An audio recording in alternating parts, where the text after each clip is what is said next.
মাথা নিয়েছি, মাছের মাথা খান। খবরদার, এই মাছের মাথায় তুই 1 টাকা নোট দিবি না। আমার বুঝলাম না, আমরা সবাই তো মাছের মাথা খাইতে পারি, তোমার ভাইজান মাছের মাথা খেলে কি সমস্যা? মাছের মাথা খাওয়ার অধিকার ওর নাই। এনে ওষুধটা খাই নিস। ভাইজান কিসের ওষুধ? ভিটামিন, ওই ছোটবেলা থেকে আম্মা আমাদের ভিটামিন ওষুধ খাওয়ায়, ডাক্তারে কইছে। ভিটামিন দেন তো, কিসের ভিটামিন খাওয়ায় আপনার? আম্মা জান, টাকা দেন, শপিং এ যাবো তো, টাকা রাখবো, টাকা দেন। কেনাকাটা করতে হলে তুমি তোমার নিজের টাকা দিয়া করো, তা না হলে বাপের বাড়ি থেকে চাই আলো। মা, আমি যদি আমার বাপের বাড়ি থেকে টাকা আনি তাহলে বিয়ে করছি কেন? আমি তো বিয়ে করছি, আমার জামাই আমার টাকা দিব।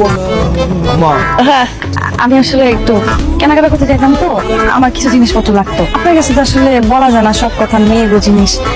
মা, দিয়ে দাও। আচ্ছা মা, বাহ, এইটা হলো আপনার জন্য, এটা হচ্ছে ভাবির জন্য আনছি। হ্যাঁ, আর এইটা হচ্ছে ভাইয়ের লেগা এইটা হচ্ছে ভিআইপি একটা gift। এইটা আনছি হলো গিয়া